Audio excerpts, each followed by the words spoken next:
시내산에 올라가서 모세가 두 돌판 10계명을 받고 회막, 성막을 건축합니다. 그리고 그곳에서 10개월 정도 지내게 됩니다. 그래서 출애굽기에 1년 정도가 기록되어 있습니다.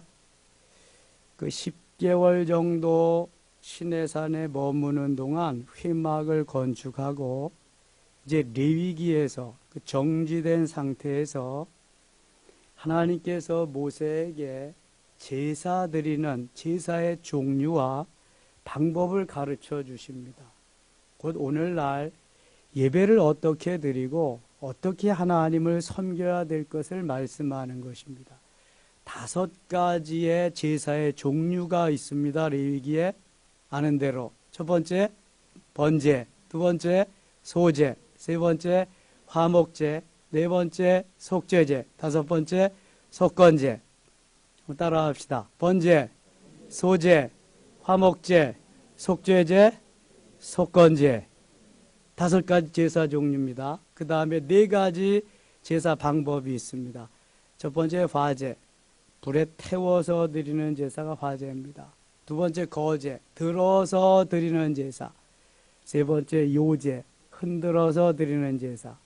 네 번째 전제, 부어서 드리는 제사. 그래서 5가지 제사 종류와 4가지 제사 방법을 통해서 레위기에서 제사 드리는 여러 가지를 가르쳐 주십니다. 이것은 곧 죄범한 인생들이 하나님께까지 갈 수 있는 길을 열어주시는 겁니다.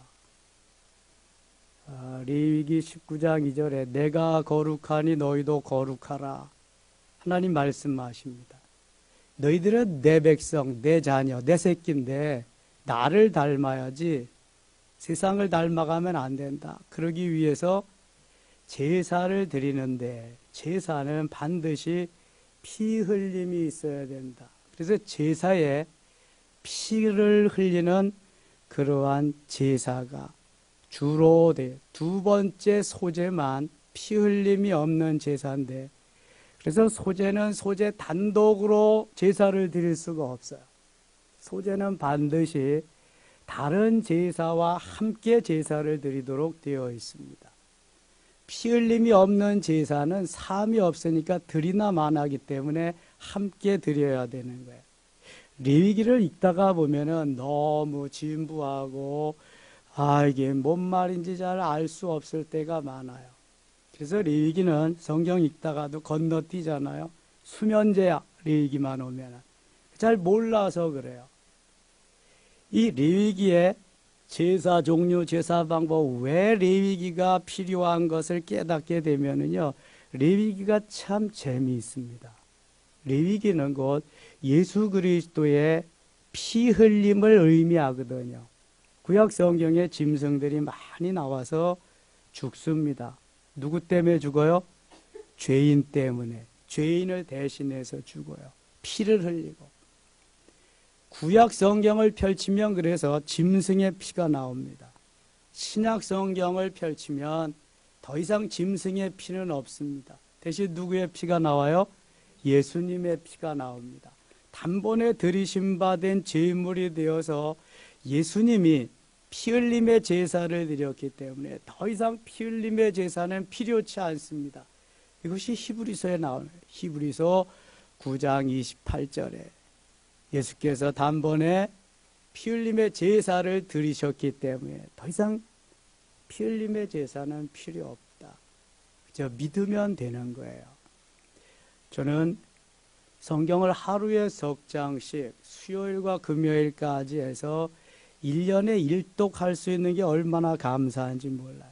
그렇지 않으면 레위기요. 언제 이거 말씀 전하고 말씀 듣겠어요. 거의 레위기 말씀 전하는 거 없습니다. 무슨 말씀을 여기서 전하겠어요. 그리고 읽을 때에도 건너뛰죠. 저도 성경을 읽다가 레위기는 건너뛸 때가 많아요. 그러나 지금은 이 레위기가 얼마나 중요한 책인지를 알기 때문에 레위기를 좀 더 자세히 살펴보고 묵상하곤 합니다. 제일 먼저 나오는 제사가 무슨 제사라 그랬어요? 번제입니다. 번제. 아브라함이 이삭을 하나님 앞에 드릴 때 그 제사가 무슨 제사다? 번제. 창세기 22장. 번제란 지금부터 잘 들으셔야 돼요. 이 짐승의 머리에 안수를 하는데 누가 안수해요? 죄인이.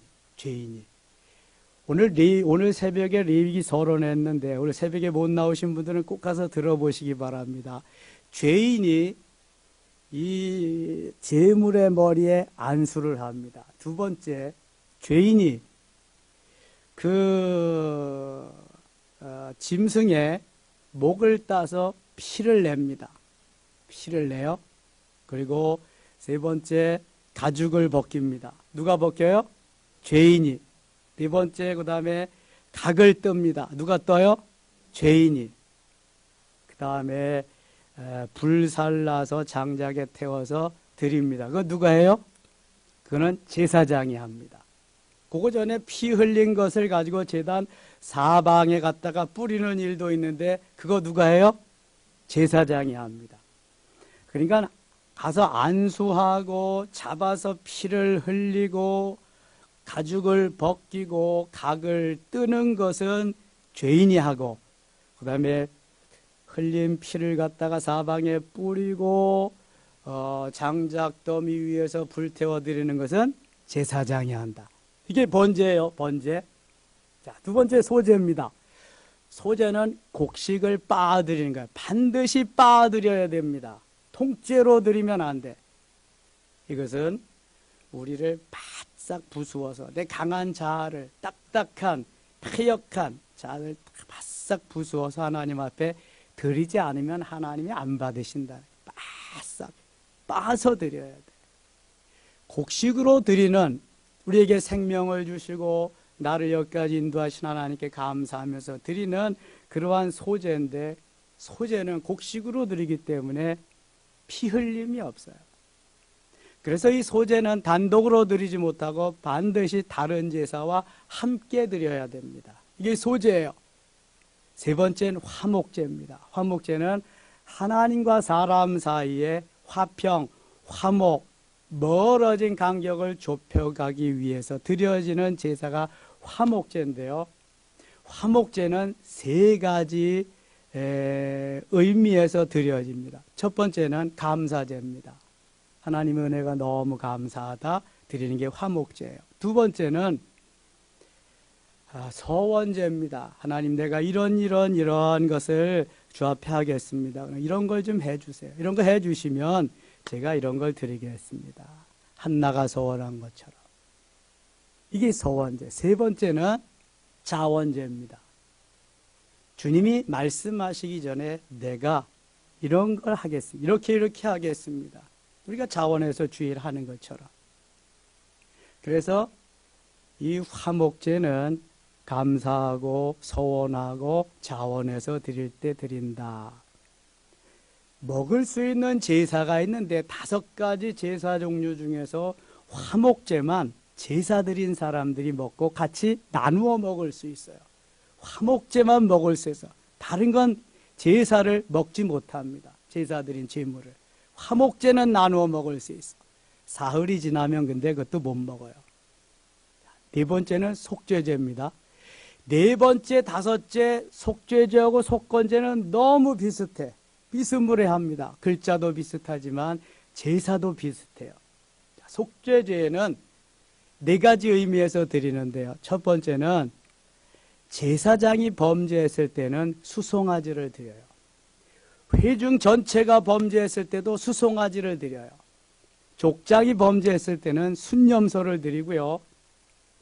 개인 한 사람, 나, 평민 한 사람이 범죄하면 암염소를 드려요. 다시 말씀드려요. 제사장이나 회중 전체가 범죄하면 뭘 드린다? 숫송아지 드려요. 족장이 범죄하면 순념소를 드려요. 개인이, 평민 한 사람이 범죄하면 암염소를 드려요. 그럼 속건제는 어떤 거냐? 속죄제는 내가 죄를 범한 것을 깨달아. 이거 잘못된 거구나. 이러면 내가 하나님과 이거 사이가 안 좋은데, 하나님께 죄송한데 깨닫고 드리는 죄가 속죄죄예요. 속건죄는 뭐냐 그러면 내가 모르고 죄를 지어서 부지 중에 죄를 지었어요. 그때 드리는 죄가 속건죄야. 속죄죄는 알고 깨닫고 그래서 드리는 죄고, 속죄죄는 모르고 부지 중에 지은 그것 때문에 드리는 제사가 속건죄다. 자, 설명이 되었나요? 혹시 잘 이해가 안 되시면 오늘 새벽에 레위기 서론을 다시 한번 가서 참조하시고요. 이런 바탕을 가지고 레위기를 읽어가야 레위기가 내 여기 가슴에 와서 좀 닿을 거예요. 그렇지 않으면 이게 무슨 푸죽간인가, 이게 어디 도축자인가 맨날 잡고 그냥 피를 내고 이런 것만 나오니까 이거 전혀 재미가 없어요. 레위기. 네 가지 제사 종류는, 그래서 이 제사 5가지 제사 종류를 가지고 4가지 제사 방법으로 제사를 드리는 거야. 불에 태워서 화제, 들어서 거제, 흔들어서 요제, 부어서 전제. 그래서 오늘 6장부터는요, 그것을 강론으로 하나씩 이렇게 제사를 드린다 하는 것을 말씀하고 있습니다. 왜 피를 흘리고 제사를 드려야 되냐 하면 피 흘림이 있어야 사함이 있어요. 히브리서 9장 22절에 피 흘림이 없은즉 사함도 없느니라. 피 흘림이 있어야 된다. 그래서 짐승이 죽어가는 거예요. 내 죄를 대신해서 죄인이 짐승의 머리에 안수한다는 것은 이 짐승이 죄가 없는데 내 죄를 가지고, 내 죄를 다 가지고 가서 죽는 거예요. 짐승이 대신 죽는 거예요. 신약시대에는 왜 이게 필요 없냐? 누가 대신 죽으셨어요? 예수님이 대신 죽으셨기 때문에 더 이상 필요가 없는 거예요. 그렇죠. 구약시대라면 그래서 번제단이 있어서 번제단에다 제사를 드려야 되고, 구약시대라면 여기는 들어오지도 못하는 거예요. 여기 누가 들어오는 거예요? 여긴 제사장만 들어오는 거예요. 여기는 대제사장만 있는 데고, 성전 뜰에서 그렇게 제사 드리고 거기에서 돌아가고 그러는 거죠. 6장에 가겠습니다. 6장.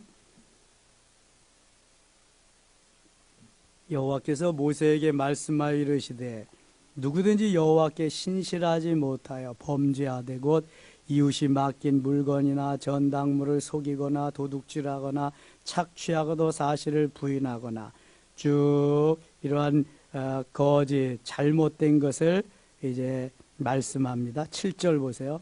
제사장은 여호와 앞에서 그를 위하여 속죄한즉 그는 무슨 허물이든지 사함을 받으리라.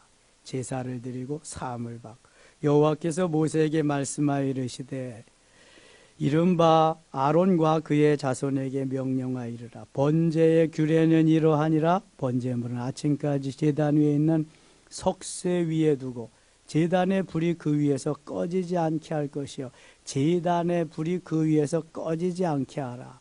제단의 불이 꺼지지 않게 하라. 이걸 꼭 좀 머리에 입력시키고요. 제사장은 세마포 긴 옷을 입고 세마포 속바지로 하체를 가리고 제단 위에서 불태운 번제의 재를 가져다가 제단 곁에 두고 그 옷을 벗고 다른 옷을 입고 그 재를 진영 바깥 정결한 곳으로 가져갈 것이요. 12절 같이 읽어요.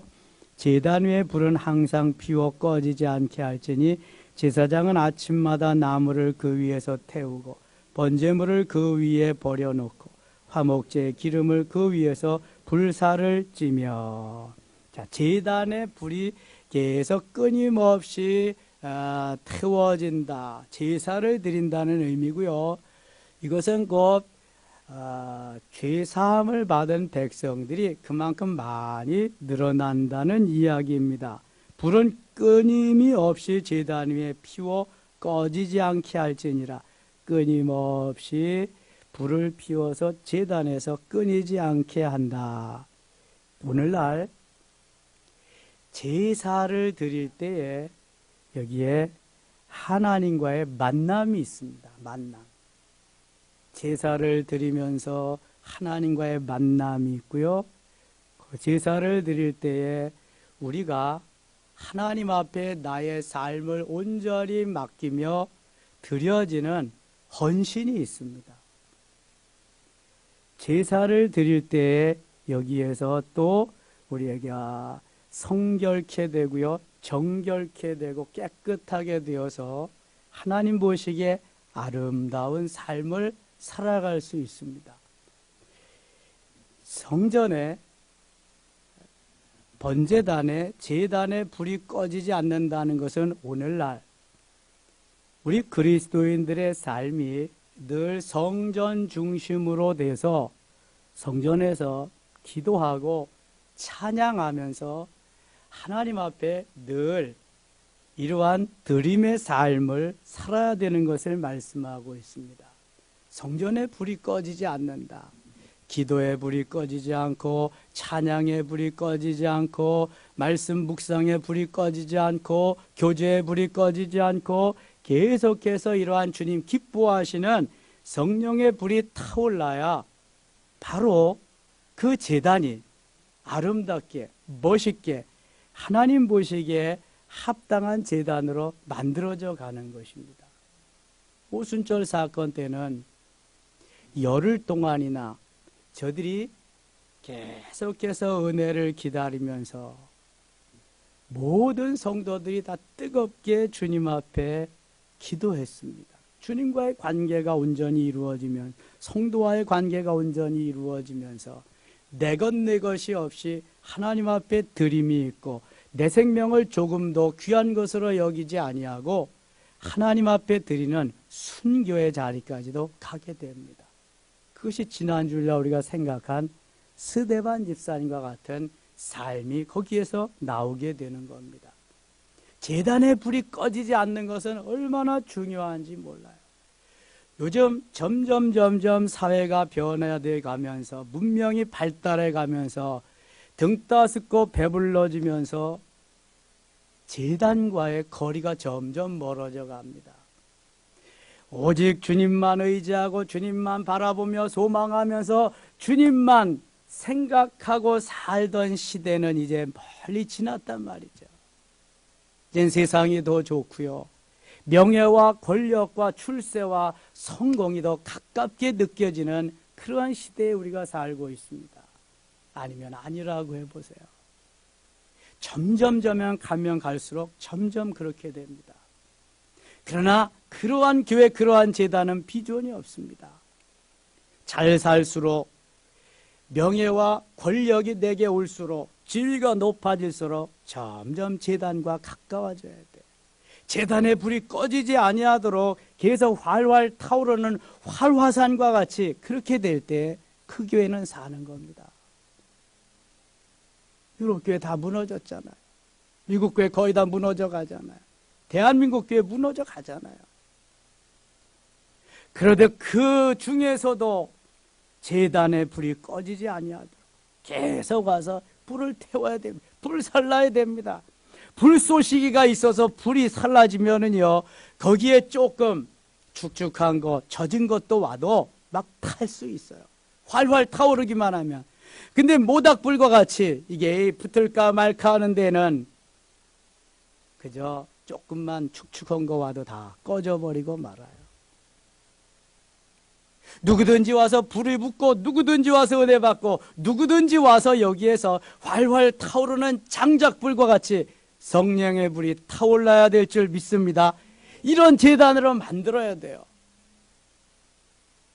요즘 이런 제단이 흔치 않습니다. 그렇게 많이 잘 모이던 여의도 순복음교회 오살리 기도원도 잘 모이지 않는데 이제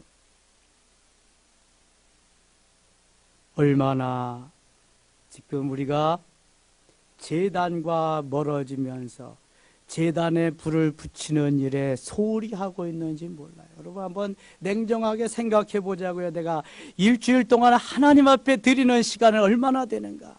주님 앞에 불을 붙이고 사는 시간은 얼마나 되는가? 정말 이건 중요한 문제입니다. 레위기에서요, 이걸 우리에게 가르쳐 주시는 것은 너희들이 제단에 불을 붙이는 불쏘시개가 되어라. 불쏘시개만 있으면 계속해서 불은 붙는다. 누군가는 불쏘시개 역할을 해야 돼요. 누군가는 거기에서 뒷받침해주는 도움의 역할을 해야 돼요. 누군가는 타오르는 역할을 해야 돼요.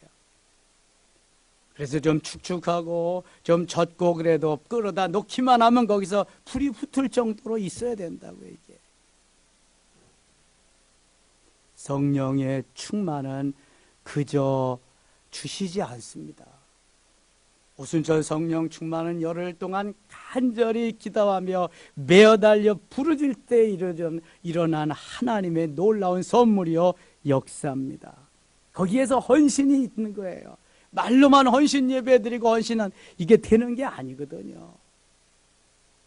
타오르는 역사, 계속해서 주님과 교제하고 만남의 역사 있어야 되는 거예요. 제단에 불이 꺼지지 않기를 간절히 기도하면서 다시 한번 도전할 수 있기를 바랍니다. 시간만 있으면 수시로 오세요. 오셔서 엎드려야 돼요. 엎드려야 돼요. 제가 신대원 공부 준비하면서 영락교회 한경직 목사 기념관에서 한 1년여 동안 공부했습니다. 수시로 제가 기도실에 가봅니다. 뭐 공부만 하면 되나요? 가서 기도하면서 도움을 요청해야 되니. 기도실이 이관 절반쯤만 합니다. 그런데 그 기도실에 항상 사람이 있습니다. 항상 10몇 명씩, 20몇 명씩. 여러분, 영락교회는 주위에 집이 없습니다. 다 멀리 떨어져 있잖아요. 그런데도 항상 사람이 10여 명씩, 아침이건 점심이건 저녁이건 상관없습니다. 계속해서 기도하는 사람이 있어요. 야, 큰 교회가 그냥 큰 교회가 아니더라고요. 박조준 목사님이 밀반출 사건으로 입건되어서 감옥에 갔을 때는요, 그 큰 성전을 메어가면서 그냥 우리 목자 추록시켜달라고 계속 금식하면서 기도하는 뜨거운 장면을 봤습니다. 여러분, 이런 게 되지 않으면은요, 큰 교회는 이룰 수가 없습니다. 성령으로 타오른 원망하고 불평하고 뭐 짜증스러운 이러한 교회 생활은 될지 모르지만 성령 충만하고 기쁨과 감사와 감격이 넘치는 삶은 거리가 먼 것입니다. 하나님이 그 상태를 주시지 않아요. 타오르는 제단 불에 가서 내가 제물이 되지 않으면 그 상태는 그저 뭐 바램일 뿐이죠. 쉽지 않습니다. 제단에 불이 끊어지지 않도록 불은 끊임이 없이 제단 위에 피워 꺼지지 않게 할지니라. 계속 피워서 꺼지지 않게 할지니라. 내 속에 성령의 불이, 뜨거운 그 성령의 불이 꺼지지 않도록, 식어지지 않도록, 식어진 가슴에 불을 붙이고 성령의 불을 붙이고 하나님이 함께 하시는 놀라운 삶의 동참자, 도전자, 개척자, 여기에 내가 선봉에 설 수 있도록 여러분 한번 도전해 보지 않으시렵니까? 이제 얼마 있으면 사순절입니다. 새벽기도 할 겁니다. 그 주간 동안 요즘은 특별히 정해서 새벽기도를 한다 그래도 눈 깜짝도 안 해. 에휴, 넌 해라. 나는 그대로 살겠다. 근데 더 늘어나는 사람이 없어. 더 늘어나는 사람. 목회자 힘날까요? 그저 목회자 책임이죠, 그게 뭐. 그래도 적어도 그런 거라면 하려고 하는 신용이라도 좀 하면 얼마나 좋아. 너무 좋지. 예. 사는 길은 나를 쳐서 복종시키는 길밖에 없어요.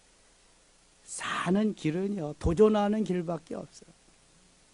잠은 좀 덜 자도, 먹는 건 좀 덜 먹어도, 노는 건 좀 덜 해도, TV는 좀 덜 봐도, 야, 한번 도전하자, 해보자. 여기에 소망이 있는 거예요. 7장 가겠습니다. 7장. 속건제 규례는 이러하니라. 속건제 규례. 이는 지극히 거룩하니 번제물을 잡는 곳에서 속건제의 번제물을 잡을 것이요 제사장 그 피를 제단 사방에 뿌릴 것이며 그 기름을 모두 들이되 곧 그 기름진 꼬리와 내장에 덮인 기름과 두 콩팥과 그 위에 기름 곧 허리 쪽에 있는 것과 간에 덮인 거풀을 콩팥과 함께 떼어내고 5절 같이 읽겠습니다. 제사장은 그것을 다 제단 위에서 불살라 여호와께 화제로 드릴 것이니 이는 속건제니라. 아멘. 화제는 어떻게 드리는 거라고요? 불로 태워 드리는 겁니다. 불로 태워 드리는 제사가 가장 많습니다. 속건제. 아까 설명했어요. 부지 중에 지은 죄를 위해서 드리는 제사가 속건제다. 속죄제와 아주 비슷한데 그것만 다르다. 14절 가겠습니다. 그 전제의 전체 예물 중에서 하나씩 여호와께 거제로 드리고 그것을 화목제 피를 뿌린 제사장들에게로 돌릴지니라. 거제는 어떻게 드리는 거라 그랬어요? 들어서 드리는 거제. 들어서. 제물을 들어서 드리는다. 지금도 그 캐톨릭에 가면은요 거제나 요제, 전제 같은 이렇게 하는데 우리 개신교는 프로테스탄트 우리 개신교는 이러한 제사가 거의 없지요. 캐톨릭은 지금도 그런 거 하고 그럽니다. 특별히 그 장례미사, 장례식 할 때 가면은 이거 막 흔들어 가지고 뭐 연기 같은 게 뿡뿡뿡뿡 나오고 뭐 막 그런 것도 있고 그래요. 결혼 미사 가 보면은 너무너무 엄숙하고 또 그래요. 거기 30절 가겠습니다. 30절.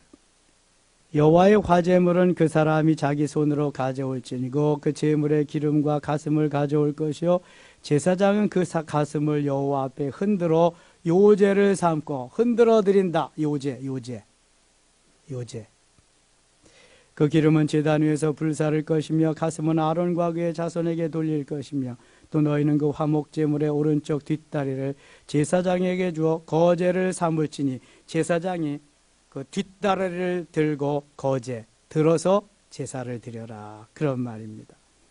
34절. 내가 이스라엘 자손의 화목제물 중에서 그 흔든 가슴과 든 뒷다리를 가져다가 제사장 아론과 그의 자손에게 주었나니 이는 이스라엘 자손에게서 받은 영원한 소득이니라. 37절 38절 같이 읽을게요. 이는 번제와 소제와 속죄제와 속건제와 위임식 화목제의 규례라. 여호와께서 시내 광야에 이스라엘 자손에게 그 예물을 여호와께 드리라 명령하신 날에 시내산에서 이같이 모세에게 명령하셨더라. 아멘. 하나님이 모세에게 명령하신 대로 모세는 그대로 듣고 순종하는 것입니다. 8장 가겠습니다. 아론과 그의 아들들의 제사장의 위임식이 있습니다. 아론이 제사장이기에 아론의 아들들은 무조건 제사장입니다. 하나님이 정해놓으신 법칙이기 때문에 그렇습니다. 너는 아론과 그의 아들들과 함께 그 의복과 관이와 속죄제와 수송아지와 순양 2마리와 무교병 한 광절을 가지고 온 회중을 회막문에 모으라. 모세가 여호와께서 자기에게 명령하신 대로 하며 회중이 회막문에 모인지라. 5절 6절 같이 읽을까요? 모세가 회중에게 이르되 여호와께서 행하라고 명령하신 것이 이러하니라 하고 모세가 아론과 그의 아들들을 데려다가 물로 그들을 씻기고.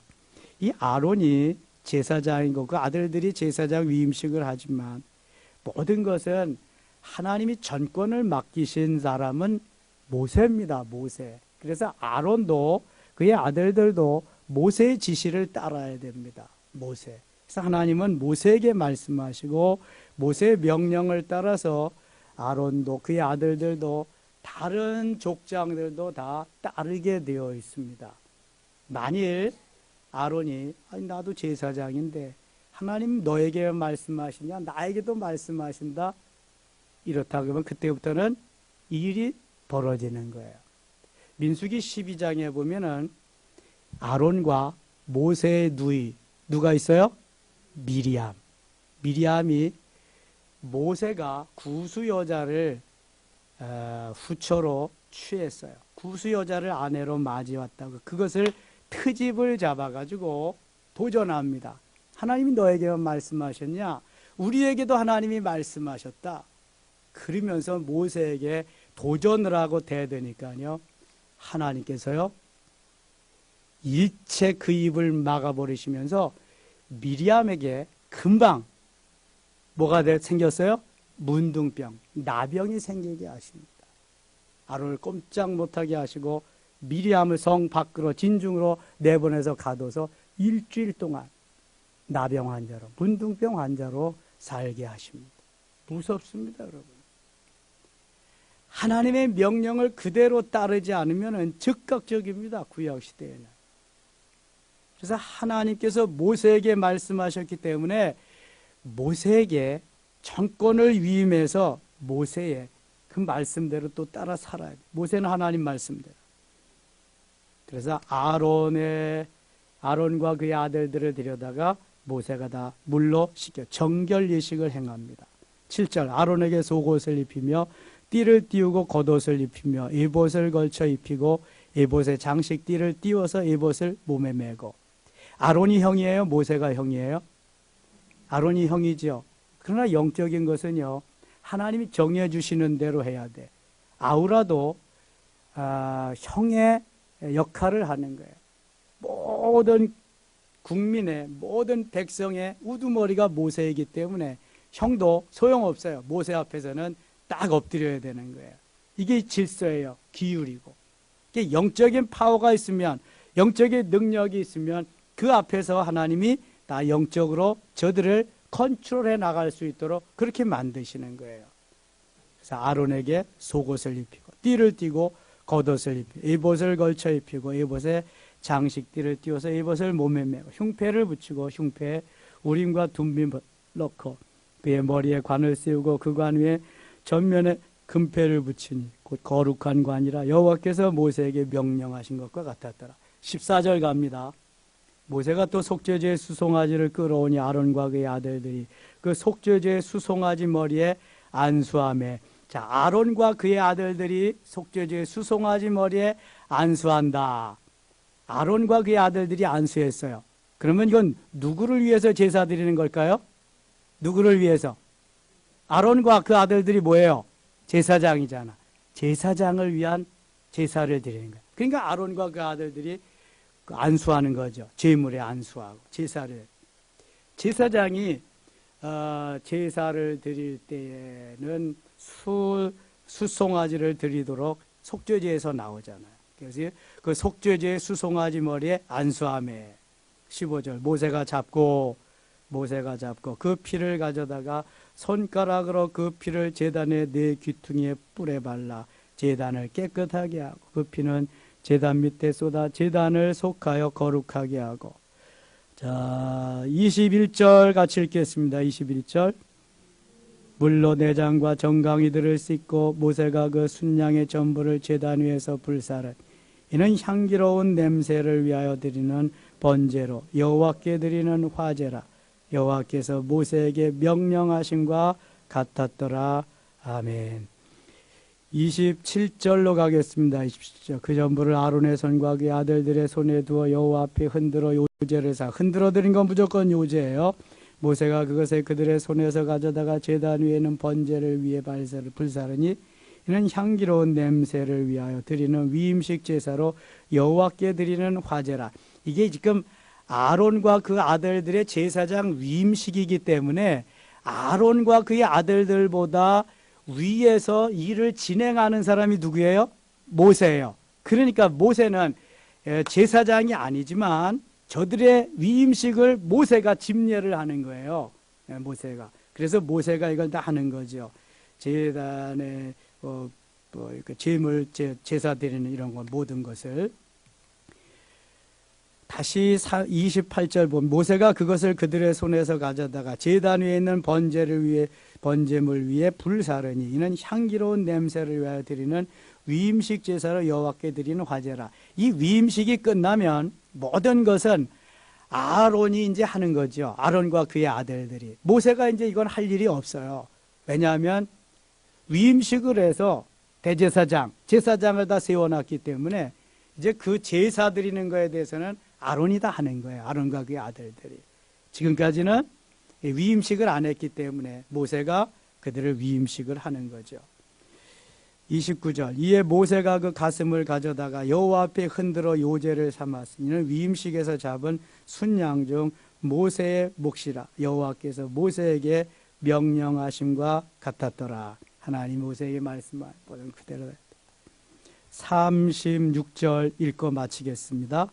아론과 그의 아들들이 여호와께서 모세를 통하여 명령하신 모든 일을 준행하니라. 아멘.